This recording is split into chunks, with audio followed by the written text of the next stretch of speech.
Assalamu alaikum, урматтуу биздин көрөрмандар. Менин аты жөнүм Адалбек Темиров. Бүгүн конок болуп бараткан жерибиз жылкы фермасы Фрунзе 82. Анын ээси таанымал жакшынакай бизнесмен инебиз Төрөбек Умурбеков. Аны көпчүлүгүңүз тааныйсыздар. Айрыкча мына жылкы багытында иштегендер, же болбосо улакчылар, көкбөрүчүлөр, жылкы сүйүүчүлөр таанышат. Негизи мен өзүм деле ошол жылкы сүйүүчүлөргө кирем. Өзүм деле жылкы кармаймын. Бирок меники хобби түрүндө.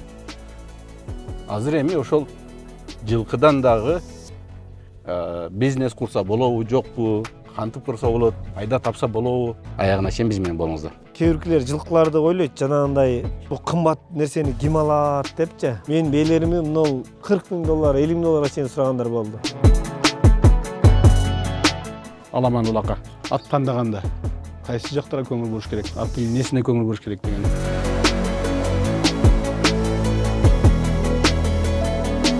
Айылда деле жакшы бээлер бар да. Просто алар талаа деле жүрөт, анан жөнөкөй эле айгыр болуп калат да. Бизге мамлекет жагынан, же болбосо ошо айыл чарба министрлиги жагынан бир кандайдыр бир жардам, көмөк, поддержка болобу? Бул эң жакшы суроо бердиңиз. Мисалы үчүн бир жылкыга орточо канча айына канча расход кетет? 20 жылкы кармагандан көрө бир 6-7 жыл кармаш керек да. Жылкылар бул бизнес үчүнбү? Assalamu alaikum. Алейкум ассалам. Бүгүн мына күндө ушундай жакшынакай ачылып конокко келип отурабыз сизге. Өзүңүздүн чарбаңыз жөнүндө айтып берсеңиз.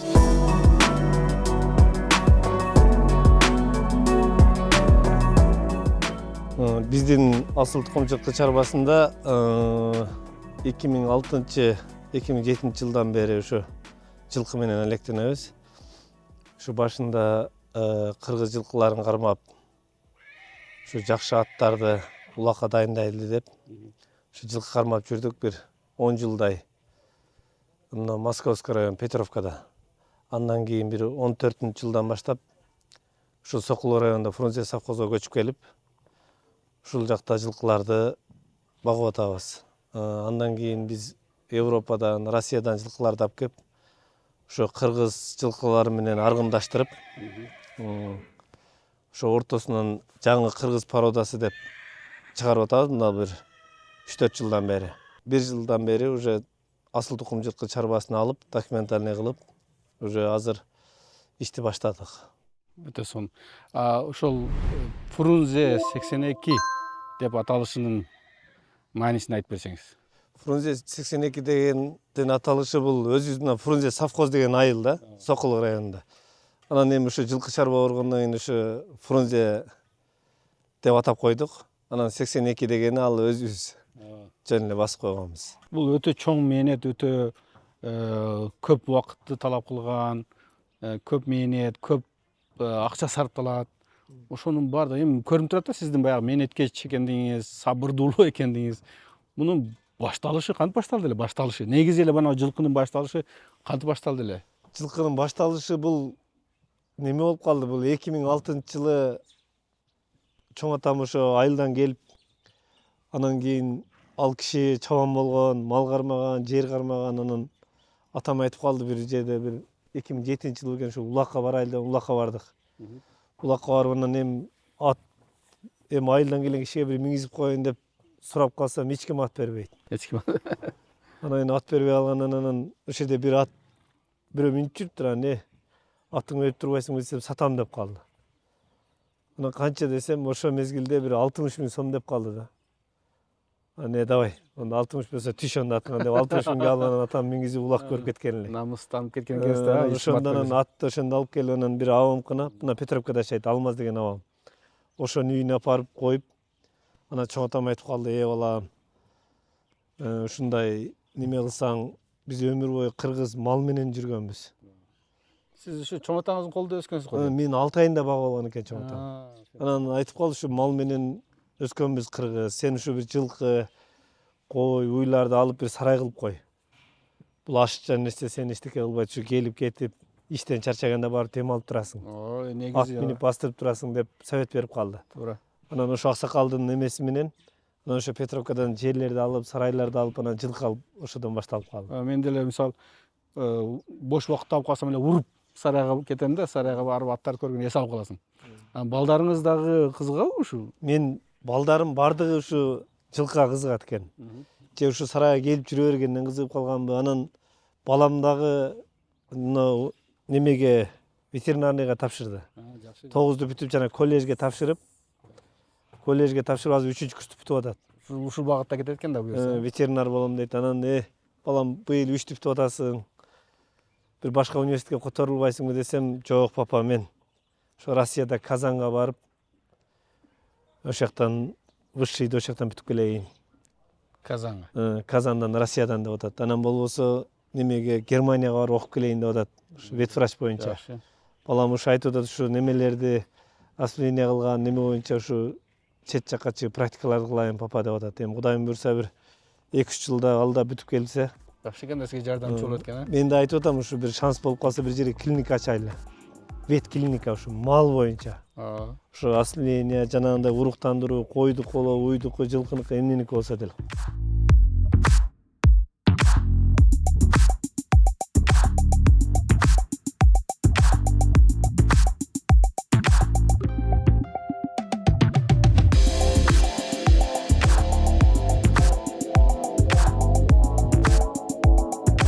Жылкыларыңыз бар экен, бээлериңиз бар экен, машалла. Негизи машалла деп коюш керек да. Машалла десе көз тийбейт. Көз тийбесин өтө сонун. Бул жылкылардын ар биринин атын билсеңиз керек, каяктан келгени, кайсы жактын жылкылары. Бул жылкылардын каждыйынын өзүнүн паспорттору бар. Анан кийин ушу каждыйында койгон айгырларды мынол кулундар туулгандан кийин аларга да чип басып 6 айдан кийин паспорт алып коебуз. Каждыйынын атын билебиз. Каждыйынын аты, немеси да бар жанагындай. Паспорттору менен бардыгы. Породаларычы? Породасы ушунда Европа, Россия, Кыргыз аралаштырып азыр жаңы кыргыз породасын чыгарып атабыз. Бизде ушунда Кыргызстанда неме экен, жанагы статус ошондой экен, жаңы кыргыз порода деп. Бизде жана Кыргызда новокиргизский деген болчу эле. Ал эмне болду? Новокиргизский деп ошондой болуп деле чыгарабыз да, эми ошондой экен. Негизи бул селекция иши өтө оор, өтө көп убакытты талап кылган ушундай түйшүктүү иш да. Мисалы үчүн азыр кыргыздарда койлорду чыгарып, мисалы үчүн Арашан деген порода аябай популярдуу болуп, алар 100 000 деген долларларга чейин баалары көтөрүлүп, ушинтип популярдуу болуп, кошуна мамлекеттерден ар кайсы жактан келип алып кетип атышат. Бир порода чыгарыш үчүн, селекция кылыш үчүн канча убакыт керек болот? Бул жылкылардын бир порода чыгарыш үчүн буга бир 10 жылда убакыт керек экен. Бул жылкыны жылкылар бири-бирине уруктандыргандан кийин минимум 5 жыл убакыт керек экен. Ал туулуп, андан чоңоюп, андан кийин алтуу ошентип бир 10 жылда результат берет экен. Биздики почти 20 жыл болуп калды, бир 10 жылдан бери ушундай иш менен алек болуп атабыз. Быйылкы жылы жазда ушу совхоз Фрунзедеги институт менен бирге жанагы жасалма уруктандыруу жасадык.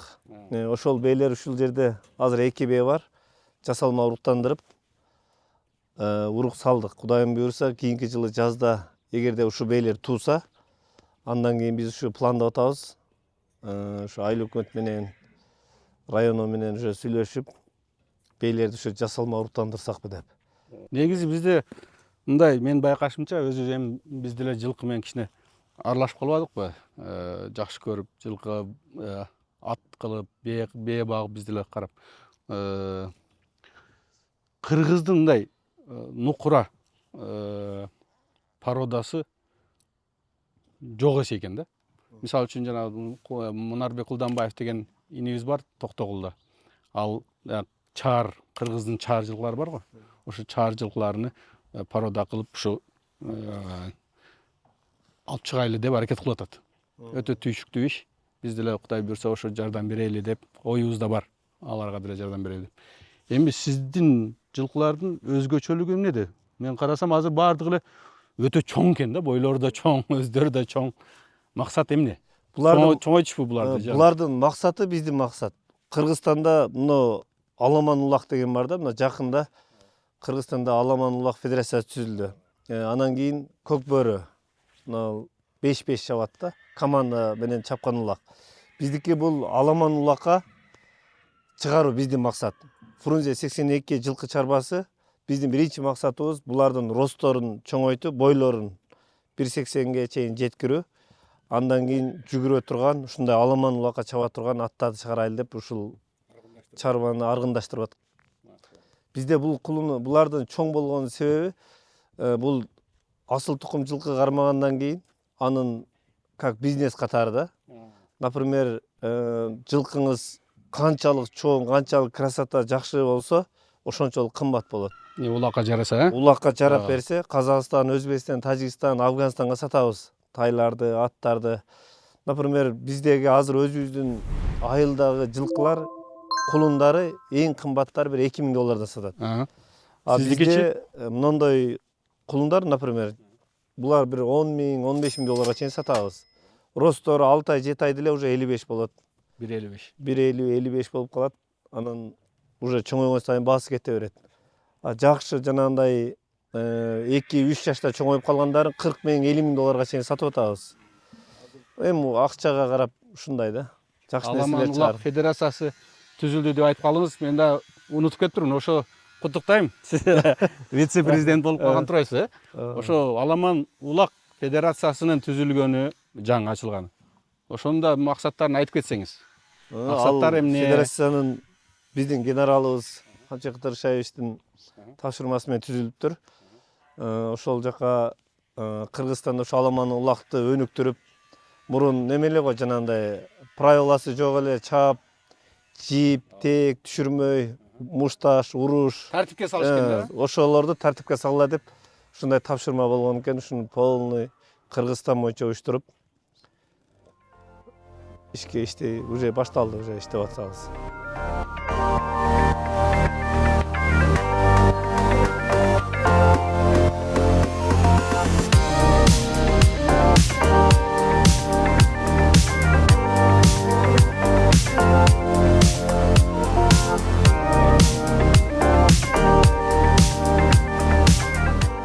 Ошондо булар жалаң ушундай колдо кармалабы же Жок, булар жайытка чыгат. чыгат, Жайлоого барат, жайытка чыгат. тоодо жүрө алабы? Тоого багында өтө тоолорго жүрө албайт. Сусамырга түзгө апарып 2 ай жайып келебиз. Жакшы. Анан ушул мына азыр полияда уже 4 ай полияда болот. Беден оргондон кийин уже октябрь, ноябрь, декабрь, январь. Ошондо 4 ай полияда болот.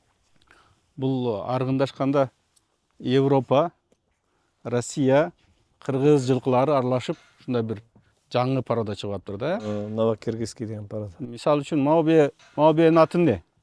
Бул Ахмат деп коет, бул немеси.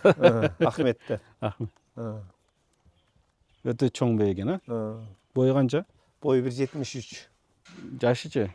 Жашы 6 жаш. 6 жаш. Машалла. Тети көкпейчи? Көкпейни айтып берсеңиз. Көк бул тай кезинде Европадан алып келгенбиз.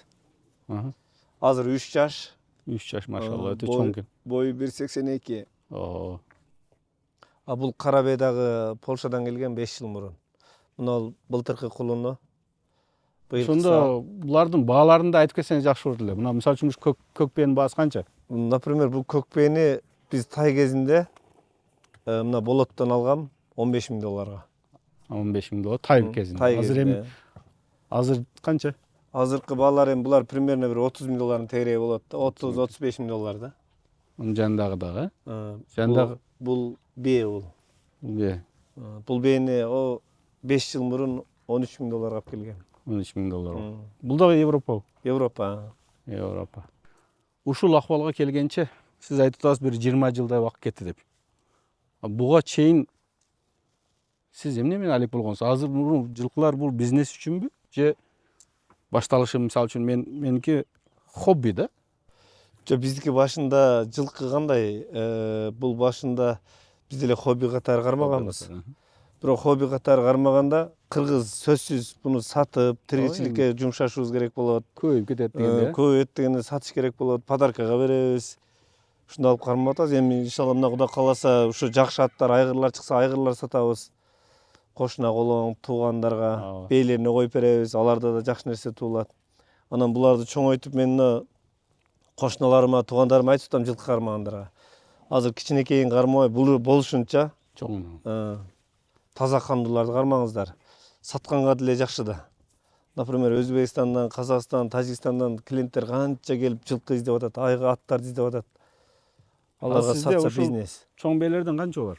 Чоң бээлерден бир 30дай бар. 30дай бар. Азыр бул жерде бир 20дай бар. Анан да бир 20дай тиякта сарайда. Туар бээлер экен да бар. Туар 40тан ашыгыраак. Ати байталдар, кулундар менен бир 60тан ашат окшойт да, 60тан ашып кетет. Айгырларчы аттар. Айгырлар разный айгырлар. Биздики основной Европадан келген айгырларды коебуз. Анан өзүбүздүн карабайыр айгырлар бар. Канча бар дейм да? Айгырлар бир 20дай бар. 20дай. Айгырга койгону бир 5-6, калганы тай, 3 жаш, 2 жаш, 4 жаш дегендей.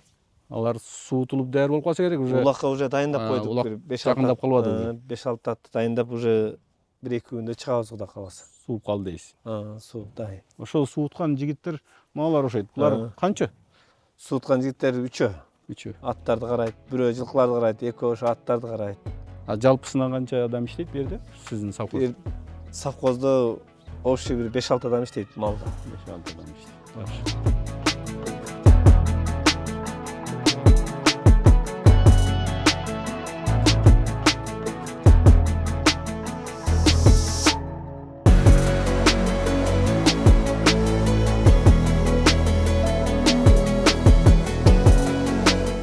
Бул жер сиздин чарба турган жер.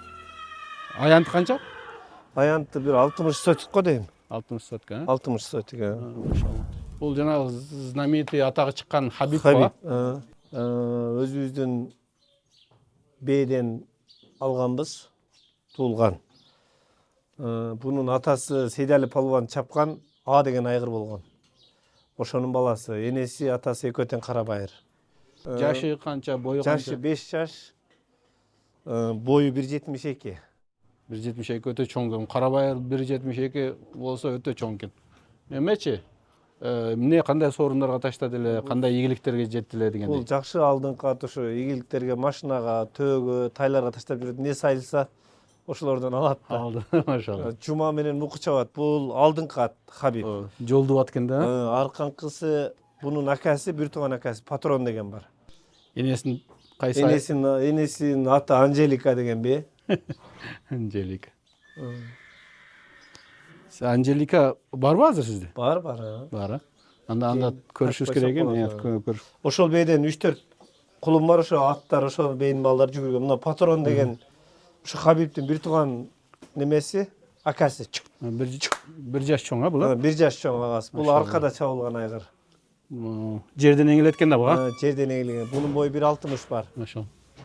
Бул Жалалатта Дөкүн деген айгырдын баласы. Дөкүнүн баласы. Дакандын баласы. Знаменитый, машалла. Патрон булар? Патрон. Машалла. Бул уже атагы чыккан немелерден да. Ошол Аламан улака. Ат тандаганда кайсы жактарга көңүл буруш керек? Аттын несине көңүл буруш керек дегендей. Эми бул Аламан улака дегенде ушу линиясы болуш керек экен да. Багандай өзүбүздүн карабайыр менен аргындашып койгон айгырлар жакшы жүгүрөт экен. Биз эми буларды таза өздөрүн алдык. Эми ушу карабайырларды Полша бейлерге коюп, чистокровный бейлерге коюп, росторун чоңойтуп, бойлорун чоңойтуп, чоң кылып алайлы деп атабыз. Чоң нерсе болсо ушундай. Ошол немесине линиясын караш керек экен да. Линиясын караш керек экен. Дөкү деп атпайсызбы, Дакан. Дакан ошо Жалалаттан келген да. Жалалаттан келген. Негизи ошо жалалаттыктар көбүрөөк көңүл бурат экен линияга. Ошол эле Дакан уругу Жалалаттан чыкты, Суркоён, Хан, Тико, азыр ошо генерал дагы ошо Жалалатта, Тайбас дагы Жалалаттан чыкты. Тайбас, жана неме. Негизи жалалаттыктар урукту линияны куушат экен. Жалалатта өз көп болот экен да, ошондой немелер. Меники ушул ошол жактан келген аттардын балдары бүт эле мына. Ошол да үчүнчүсү ошол. Анжеликанын баласы. Ошол бул дагы ошо 3 жаш, бою 1,70. 1,70. Кара байырга 1.70 өтө чоң да. Кара байырдын 1.70 чанда болсо керек. Кара байырлардын 1.70-72лери уже Европанын 1.80леринде жумуш берет экен да. Сайып койгон ошойт аз немесине. Жок, сайлык го дейм. Мына Бул сайлык болуш керек. биз неме деп коет го, жылкыда атты бээ туйт деп коет го. 70% бээни тартат экен да. Ошондо бээ Анжелика күчтүү бээ окшойт. Жакшы, мында чүйүскүй бээ бою 1.60 бар. Бирок кулунда турат. Ушундай чоң берет экен, булар ушундай болуп чоң болду да. Жакшы экен. Жакшы, булар эми быйыл улакка чабабыз, Кудайым буйрса. Быйылдан баштап, келирден баштап чабабыз, бир жылда. Чабып элекпи? Жок, чабып элек, эми чабабыз. Азыр мына биротоло ушул немени айтып кетсеңиз, мына асылып турбайбы азыр? Суутуу ыкмаларын. Сиздер Суутуу ыкмаларын ушул жерде немелер бар, ат караган балдар. Ошолор билет, өздөрү асып, убакыты сааты менен жемин берип, ушул асылган деле суутуштун немеси да, бул ушул ошо бир ыкмасы экен да, ушундай асып койсо жагандай оздурук салып, тиштеп туруп, ашказанда тамак аш алып болсо керек. Ушундай болот. Келдеп, жаш канча ушунун? Бул 3 жаш. 3 жаш жазга бирок сайып деле коет эмичи. Машалла. Сайып деле коет. Бышты экен да. Жазга 4 жаш болот да. Жакшы. Жазга 4 жаш болот. Мыналар да бар.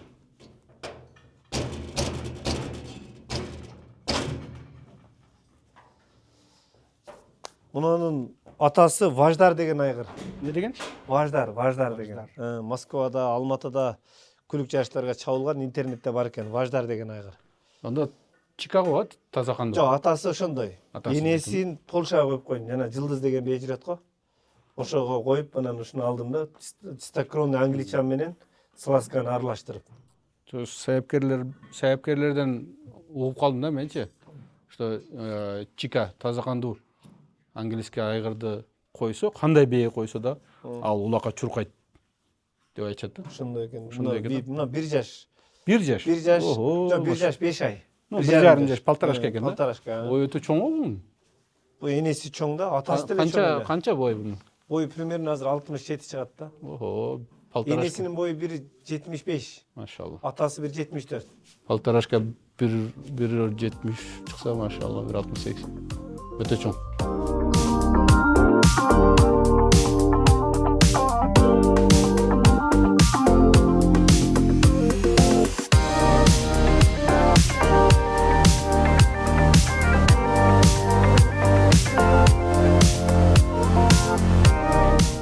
Эми баягы сатам деп атпайсызбы? Сатам депчи. Ошо саткан аттарыңыздын эң кымбаты канча кетти? Эң кымбатын бир 55-60 миң доллардан саттык. Кымбаттан. Машалла. Кымбаттарын ушундай саттык. Бул сласка парада, буну тайында алгам. Азыр 3 жашпы бул? 3 жаш азыр. Машалла. Бою 1,80. 1,80. Машалла. Аты эмне бунун? Lexus. 600 экен да бул, Lexus 600 деп. Машалла. Манагы кайсы дедиңиз? Тай дедиңиз? Бул тай, 2 жаш. Бул ошол неменин дөкүнүн небереси.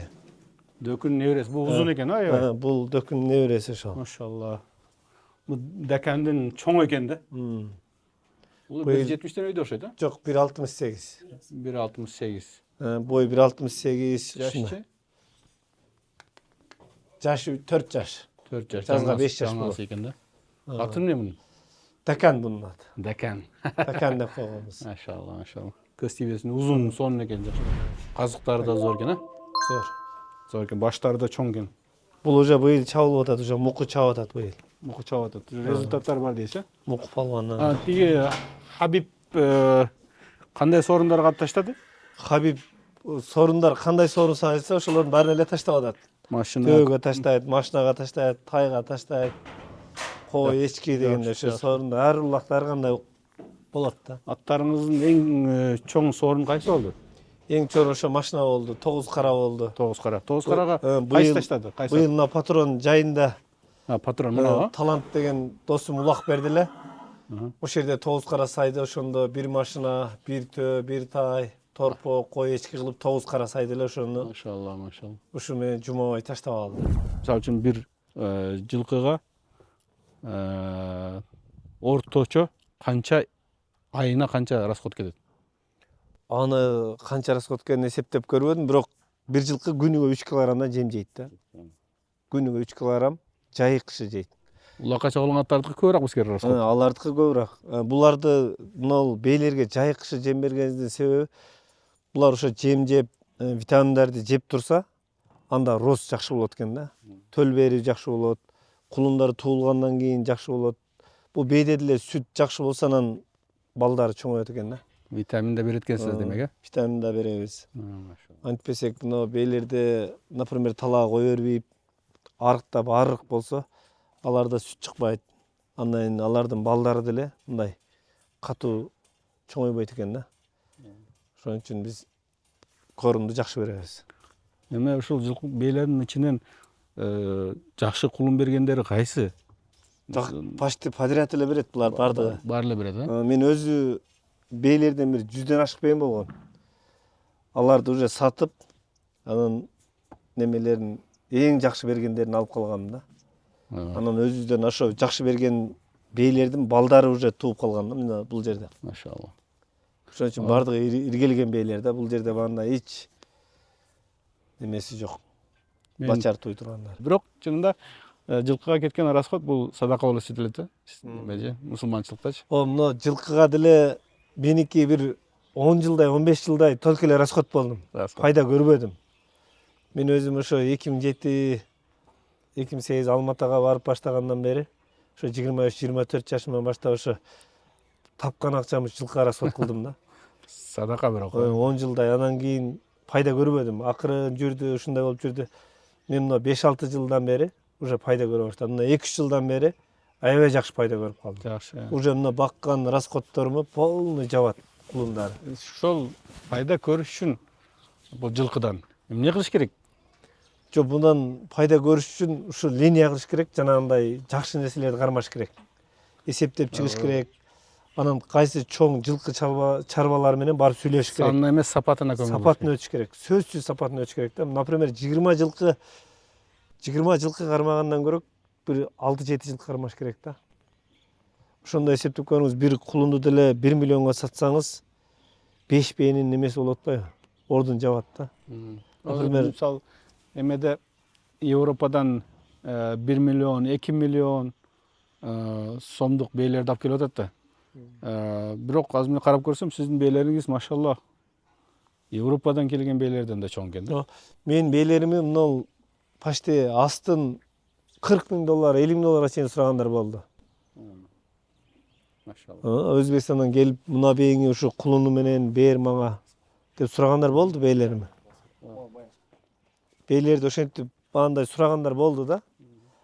Муну кээ биркилер жылкыларды ойлойт, жанагындай бул кымбат нерсени ким алат депчи. Бирок кымбат нерсени ала турган адамдар бар да. Өзүнүн ошо кымбат ала турган жылкылары бар. Например, Өзбекстанга мен улактарга көп барам. Ал жакта деген почти $500,000, $300,000, $200,000, $100,000 аттарды улакка чабат экен алар.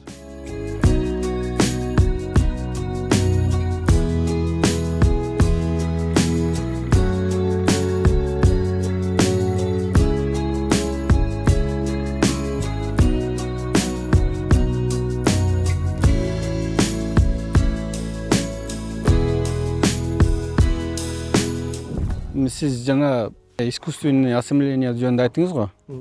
Бизде ошондой адистер бар экенби? Бизде ушу Кыргызстанда ошондой адистер бар экен. Жана Болот байке деген Жылкыны. ошо именно жылкы боюнча докторский жактап, анан ушул боюнча иш алып барган экен. Бирок ал киши айтты, мен ушу осемление кылып неме кылганым шарт болбой, ушу жайлоолордон барып бейлерди алып келип ушинтип коюп анан докторский жактаган экен да. Анан ошо Болот байке менен сүйлөшүп калган, биз алып келип быйыл ошо осемление кылдык. Жылкыныкы кыйын болсо керек. Жылкыныкы кыйын экен. Мен баягы азыр жылкыныкы мындай экен. Жылкынын уругун тоңдуруп салган Кыргызстанда жок экен. Мен билем да, мына Дубайда 20 жылдык, 50 жылдык немелер бар да, уруктар. Знаменитый аты чыккан рекордсмен айгырлардын уруктарын сактап, азырга чейин ошондон бээлерден урук алышат да. Бизде андай жок экен. Бизде моментальный алып салган бар экен. Айгырдан алып бээге салып берет экен. Чтобы айгырдан алып бээге салып берген безопасный болот экен да, жанагындай оору-пору жугуп калбасын. Бирок биз азыр эми быйыл практика жүргүзүп 2 бээге салдык. Кудайым буйруса, жазда туулуп калса, ушу жаздан баштап, жазга чейин деле уже быйыл кыштан баштап ушу бизде институт Айнур эже деген бар. Ошо Айнур эже менен биригип ушуну иштеп, анан тоңдуруп да көрөлү деп атабыз. Ошо ветврачтар менен, немелер менен сүйлөшүп тоңдуруп көрүп, анан жаздан баштап салып көрөлү деп. Эгер Кыргызстанда ушундай тоңдуруп анан сала турган болсо, анда аябай жакшы болот да. Өзү негизи ушул эме асыл тукум жылкы чыгарыш, мейли ал кой болсун, башка болсун, негизи нөлдөн чыгарыш өтө түйшүктүү, өтө оор, өтө көп убакыт алган жумуш да. Ошого сизге мамлекет жагынан же болбосо ошо айыл чарба министрлиги жагынан бир кандайдыр бир жардам, көмөк, поддержка болобу? Бул эң жакшы суроо бердиңиз. Биринчи бизге ушу мамлекет тарабынан жардам болгон үчүн биз ушундай даражага жетип атабыз да. Например, мага мурун чындап кыйын болгон. Бизге жер ала албай, башка нерселерди кыла албай, ушундайлар болгон да. Мага 1 жыл мурун ушу немелеримди жазып, документтеримди турлап, Фрунзе 82 асыл тукум жылкы чарбасы деп паспорт, печат, бүт документтеримди растап беришти. Андан кийин каждый 2 айда, 3 айда бирден бизге министерстводон чалып, канча төлө алдыңыз, каерге жайлоого барасыз, канча жер керек сизге деп ушундай нерселерди сурап турат. Андан кийин мынал ушул жана осмеление боюнча дагы ошолордун айыл чарба министерствосунан ушундай иштерди кылайлы, сиздикине практика жүргүзөлү деп бизге сунуш берди. Биз макул болдук. Аларды жасап атабыз. Сиз экспериментальный неме кылыпсыз да, ледокол болупсуз да. Ошондой кылды. Андан кийин бизде мына айыл өкмөттөн дагы неме кылып турат, жер боюнча келип сизге жер керекпи, кандай малыңызга канча жер берейли деп сурап турат. Кече жакында аким өзү келип жылкыларды бүт көрүп кетти бардыгын. Айыл өкмөт менен келип кирип, эмне проблемаңыз бар, дагы буну өнүктүргөнгө кандай жолдор бар, эмне кылыш керек? Кайсы Сокулуктун акими окула? Сокулуктун акими Ильяс деген байке экен. Ошол келип бүт сурап, эмне кылып атасыңар, кандай болот, дагы кандай жардамдар керек, мамлекет тарабынан да бүт сурап кетти. Эми биздин Кыргызстан өзү негизи айыл чарба, туризм, основной биздин келечектеги багытыбыз ошол болсо керек да. Айыл чарбаны өнүктүрүшүбүз керек, туризмди өнүктүрүшүбүз керек. Айыл чарбаны өнүктүрүүгө мындай өзү адам неме экен да. Бул мамлекет тарабынан сурап койгон деле өтө жакшы нерсе экен да адамга. Например, айыл өкмөт, аким, министерстводон чалып, кандай болуп атат, дуктан берип, ушинтип сурап койсо, адамга мындай стимул болот экен да. Туура. Дальше иштегин келип, даже айтып, мындай керек, мындай бар деп ушундай нерселерди бир уккан мындай жетекчилер болсо, бул өтө эле тез менен өнүктүрсөк болгудай да. Кудайым буйруса азыр мынал еще дагы айыл чарба боюнча жана кредиттерди айтып атат. Ушундай кредиттерди алып, малдарды алып өстүрүшүн чыгарса болот деп. Анан эми бизге пока временный кредитке деле биздин немебиз муктаждыгыбыз жок. Кереги жок деңиз. Андайларга кереги жок, биз айттык. Андайларга пока кереги жок. Биз өзүбүздүн акчабызга эле ушуну өнүктүрүп, даже айгырларды чыгарып, жакшы айгырларды айылдарга, райондорго, мына областтарга кетирүүнүн максатында жанагы ошону уруктарын тоңдурайлы деп атабыз. Например, Нарындан бирөө, Оштон бирөө, Жалал Абадтан бирөө сурап калышы мүмкүн, бул ушу бир жакшы айгырдын уругун керек эле, ушундай бээме салып бир урук кулундарды алат элек десе, бизде мамлекетте ушундай уруктар пайда болуп калса, жакшы да. Апарып салып алат, өзүнө тудура берет. Эми бизге ошогон анан өзү биздин ошо азыр көрөрмандардан эле кызыккандар көп болсо керек.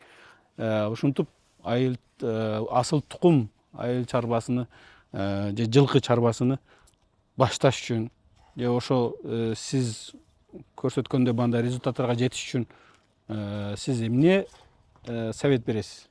Буларга жетиш үчүн эң жакшысы биринчи жакшы тоюттарды камдаш керек. Анан кийин жанагы жылкылардын породаларын алыш керек. Жакшы нерселерди кармаш керек да. А мисалы айылда деле жакшы бейлер бар да. Например, айылда зор бейлер бар. Просто алар талада эле жүрөт, анан жөнөкөй эле айгыр болуп коет да. А мына ассимиление жана уруктандыруу боюнча ушул маселе, сиз эң туура айттыңыз да. Ушуну, например, айыл жергесине жанагындай немелерди коюш керек. Уруктандырууларды жасаш керек ар бир райондорго. Ошолорго эле немесине, например, 10-дон 20-дан бейлерине уруктарды сарып, жакшы нерселерди чыгарса, уже 3-4-5 жылда уже өнүгүп кетет. Мурун бизде ушу Кыргызстандын ар кайсы булум бурчунда ушундай жылкы заводдору болгон экен. Заводдор болгон экен, Ноокатта болгон экен, Кара Сууда болгон экен, Ысык Көлдө болгон экен. Биздин айылда мен кичинекей элем, ошо бир 4-5 класста, 3 класстарда окуганда бизде ошо айылга Ажыке деген жайлоо улакка чоң атам ээрчип барат элем. Караколжада. Караколжада чоң айгырларды апарат эле. Ошолорду кийин атаман сурасам, айтат эле, ушул айгырлар биздин колхозго Ысык Көлдөн келди дейт эле да. Племенный айгырлар деп коет. Племенный айгырлар келет деп калат эле да. Ошо таза кандуу жылкылар барып, ошолорду коюп, анан ошон үчүн айылдардан бери жакшы жылкылар болгон да бизде. Бунун азыр жылкыларды ушундай бир жакшы кармаш үчүн оңой эле да. Кичине эле мээнет керек. Сабыр керек. Сапатын өтүш керек, убакыт керек. Ооба. Сон Мээнет керек да. туура. Onu салып коюп эле тоого өрүп, ошол боюнча кармага койсоңуз болбойт. Айыл жеринде, например, жылкылар курлуйго чөп деле жеп ичип кетет да. Эми жылкы деген кыштын күнү аябай суук болот, туй турган бейлерге кичине корумдарын жакшыраак кылып, бир 3 ай 4 ай берип коюш керек. Курсагын тойгош керек, витамин бериш керек. Курсактарын тойгозуп, жакшылап. Өзүнүн прививкаларын бериш керек, 3 ай 4 айда берип тура тургандарын.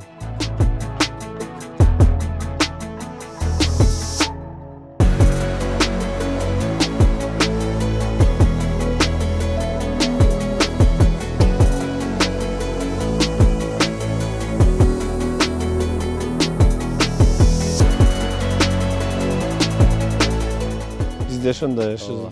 Эми мындай да. Эми сиз азыр төрө болуп кеттиңиз. Мисалы үчүн да. Бардыгыбыз тааныйбыз, баарды билет, төрөбөк, төрөбөк крутой, төрөбөк бай, төрөбөк ушундай бизнеси бар. Анан кийин базарда контейнерлери бар. Анан жылкылары бар деп билебиз. Бирок бул нерсе оңой менен келген жок да, туурабы? Асмандан түшкөн жок. Же атаңыз бай беле. Ушунун бардыгы бир кандайдыр мээнет менен, кыйынчылыктар менен келди да. Ошол кыйынчылыктар мезгили, ошол жөнүндө айтып берсеңиз, кантип башталды, кандай эмнелер болду дегендей, ачка калган күндөр дегендей. Бизде мына Союзда мен чоң атам өзү Акай деген аксакал киши болгон, айылда чабан болгон. Союз мезгилинде бир 45 жыл чабан болуп иштеген экен. Акайып экенсиз да. Анан өзүм атам дагы жардамчы болгон экен чоң атама. Койчу болуп ошо чабан болгон экен да. Анан Союз таркагандан кийин, Союз таркагандан кийин баары жумушсуз болуп калгандан кийин биздин айылдагылар уже мына калпак тиккен экен да.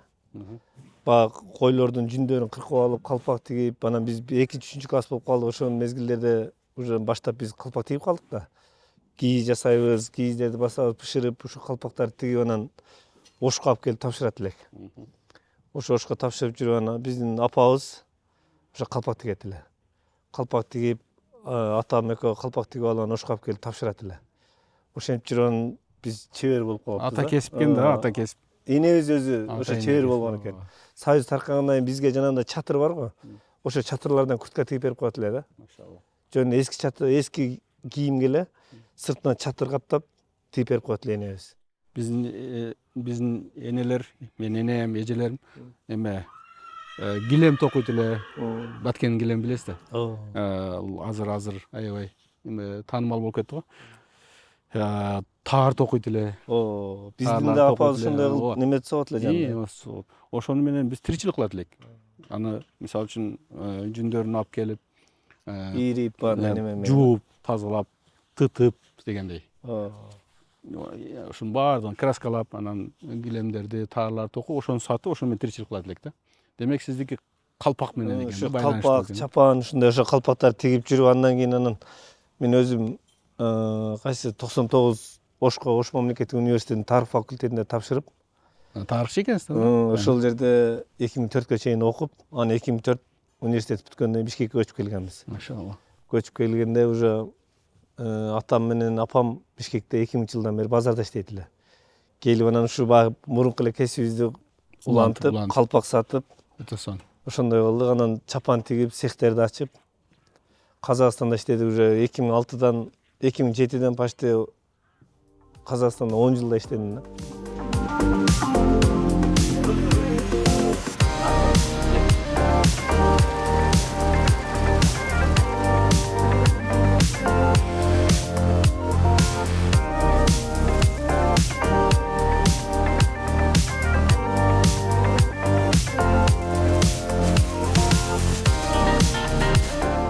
Чарбаңыз менен тааныштырдыңыз. Эми өзүңүздүн ошо ишкерлик жөнүндө биздин көрөрмандарга айтып кетсеңиз. Эмне менен кандай ишкерлик кылып алып барасыз, эмне иш кыласыз? Ошо тигүүчүлүк цехиңиз бар экен, ошол жөнүндө айтып берсеңиз кыскача. Бизде эми ишкерлик болгондо ушул атабыз, мен, иним үчөөбүз ушу швейный цехте иштетебиз. Кыргыз улуттук кийимдерин тиктиребиз. Калпак, чапан, такыяларды тигебиз. Ушу основной Казакстанга тигебиз. Анан кийин шаарда ушу чайканабыз бар. Жанагындай Гүлазык деген чайканабыз бар. Ошо Гүлазык чайкананы иштетебиз. Анан мына жерлерди иштетебиз. 150 гектардай жерибиз бар. Ошо жерге дыйканчылык кылабыз. Ушундай иштер менен алек болобуз. Негизги жумушуңуз ошо эме экен да, кыргыздын кийимдерин, кыргыздын чапандарыны, кыргыздын калпактарыны бул жерде көрүп атабыз. Ошолорду тигет экенсиз. Негизи бул биздин Кыргызстанда ошо швейный индустрия деп коет го. Тигүүчүлүк бизнеси акыбалы кандай болуп атат азыр? Өнүгүп атабы, өсүп атабы, көбөйүп атабы? Мурдага караганда азыр жакшы. Азыр швейный цехте иштегендердин почти 90% жакшы иштейт да. Мурун жанагындай бул жагы кара балта, бул жагы кантка чейин надондорго апарып тапшырат элек. Кройлорду апарып берип, тиктирип, алып келип, чогултуп, ушинтип анан иш кылат элек да. Азыр эми мына швейный цехтерде жанагындай налоговый жактан эле эң арзан болду да. Бул жанагы налогтордон 0,25%, дагы эмне уступкалар бар экен бүт. Ошолор менен бизге азыр шанс көп да швейный цехке, можно да иштегенге. Анан азыр элдер ушундай швейный цехтерге бир жерге көчүп иштегенге көнө баштады уже. Например, биз өзүбүз деле ошондой ар жерге иштетет элек. Азыр ар жерге ташыганын ордуна ушундай бир жерде иштейли деп ушу цехти салып иштеп атабыз. Заманбап техникаларды. Заманбап техникалар менен алып келип ушулар менен иштеп атабыз. Азыр мына офисиңизде отурабыз. Могу жерде карасам Төрө бренд деп жазылып турат. Ошондо сиздин компаниянын аты Төрө брендпи же чыгарып аткан продукцияларыңыз Төрө брендпи, чапандарыңыз Төрө брендпи? Негизи эле ушу азыркы замандын талабы экен да. Баягы бизнестин ээсинин таанымал болушу, бул дагы да баягы чыгарган продукциясынын товарларынын көбүрөөк сатылышына чоң өбөлгө болот экен да. Баягы личностный бренд деп коет, ошо Төрө бренд дегендейчи. Ошондойбу? Төрө бренд деген. Ооба, бул биздики мына Төрө бренд деген өзү биринчи Төрө чапан деп ачылган. Осо ачып, ошол жерге фирмабыздын атын коюп Төрө чапан деп ушу чапан тигебиз, жанагындай немелер тигет элек. Анан эми азыр сиз өзүңүз айткандай бүт ушул азыр технологиянын заманы болгондон кийин бул азыр мына балдарым айтып калды, мен чапан дегендин ордуна Төрө бренд деп коелу, деп атын өзгөртүп коелу деп, балдарым ушу Төрө бренд деп өзгөртүп койду. Бирок чындап келгенде бул өзү бир ушундай содада деле, швейный цехте деле, ушундай бизнесте деле бир бренд болуш керек экен да. ошонун аркасында сатып, элдерге таанылып, сиздин чыгарып аткан товарларыңызды кандай, например, Төрө брендте биздин немеде ушул швейный цехте кандай товарлар чыгып атканын ушта элдер билип туруш керек да. Кандай качествода, кандай ценада билип туруш үчүн ушундай алып койдук. Сиздин ошо чыгарып аткан товарларыңыздын эң негизги клиенттери кимдер? Ушу Кыргызстандын 7 областына салабыз. Андан кийин Казакстанга салабыз. Ушу Алматыда, Чымкентте Түздөн түз. түздөн түз өзүбүздүн точкаларыбыз бар ал жакта. Биз өзүм да Алматыда 10 жыл иштеп келгем. Ал жакта өзүбүздүн месталарыбыз бар, ошо магазиндерибизге алып барып сатабыз. Негизи биз эмне үчүн бул суроолорду берип, эмне үчүн баягы ишкерлик темасын козгоп атабыз? Себеп дегенде биздин ушу подкастыбыздын максаты жана береке подкаст максаты ушу адал ишкерликти, ошондой эле өзүбүздүн ишкерлердин эмесин ачып бериш көрөрмандарга. Эмнеме алектенет, кантип бизнес кылса болот, адал бизнес. Себеп дегенде пайгамбарыбыз айтканда, чыныгы, баягы чынчыл, арам аралаштырбаган, таза соодагер, ишкер бул кыяматта пайгамбарлар менен,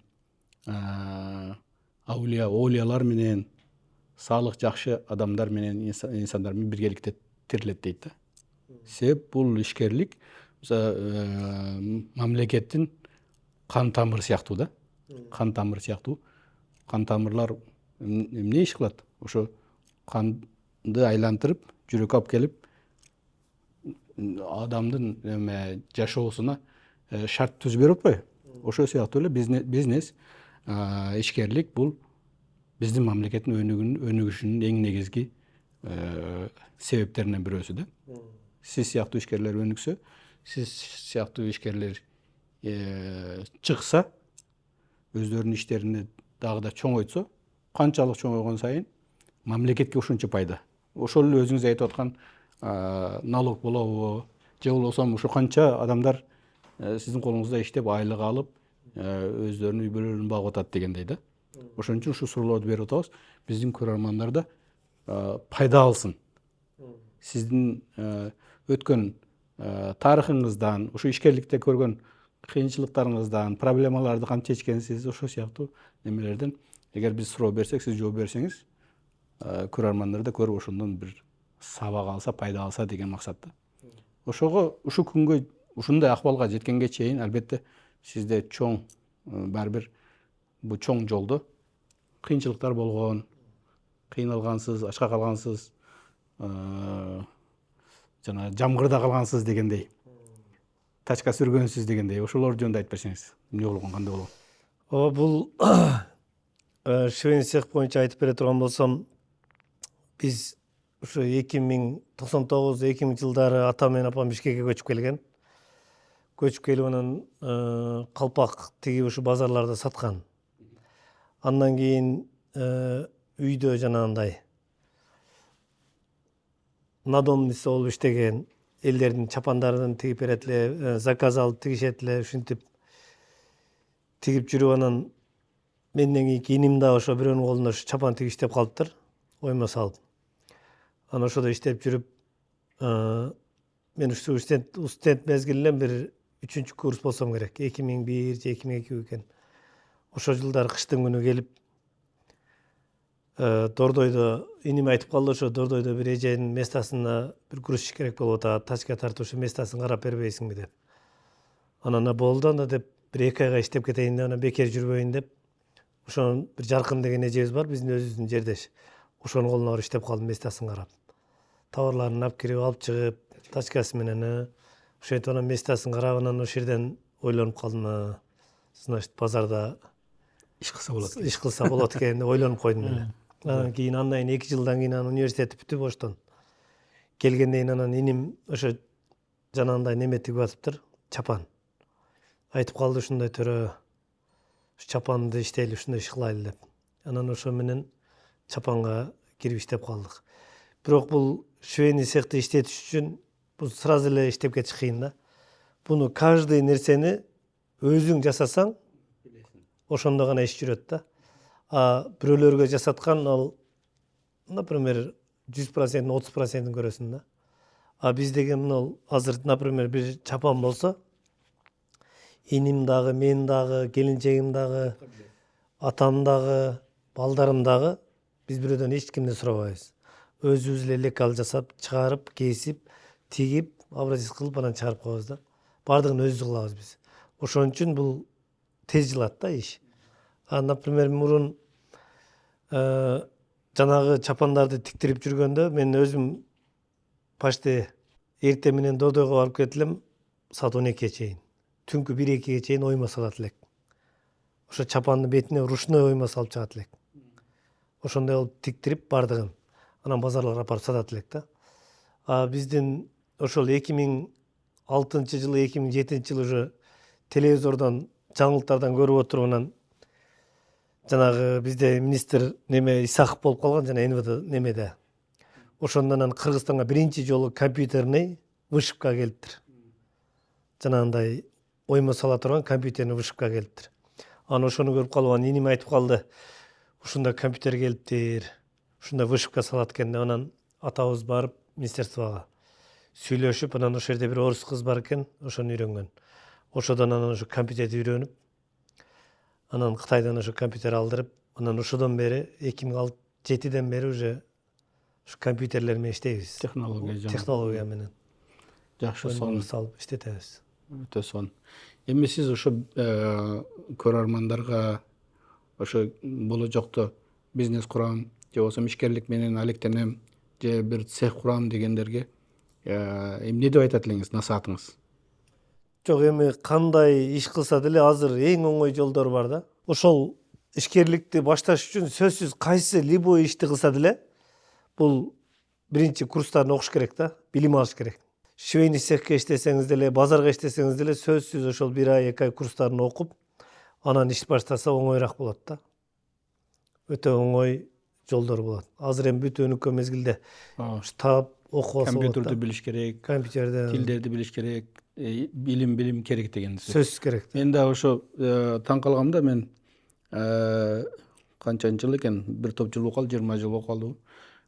Кытайга барып калдым, ошол жерде бир уйгур достор чакырып калышты, мен бардым, барсам, алар эми аябай эле мындай состоятельный миллионерлер экен. Өздөрүнүн отельдери бар экен, гостиницалары, бай адамдар экен. Бирок байкасам, эч бир тилде окуган жазган билбейт экен да. Окуган жазган билбейт экен, кытайча да билбейт экен. Эми сүйлөй берет кытайча, бирок жазганды окуганды билбейт экен. Анан сурадым да мен, силер окуганды жазганды билбей туруп кантип ушундай акыбалга жеттиңер, ушундай отельдер 4 жылдыз, 5 жылдыз отельдерди иштетип атасыңар. Кантип жеттиңер ушуга десем, биз баштаган убакта, биз ишкерлик кылган убакта анын баары керек эмес болчу дейт. Биз мисалы үчүн темир менен иштесе, килограммдап алып эле килограммдап сатат, аны эме эсеп китепти жакшы билебиз дейт. Окуган жазган билбейбиз дейт.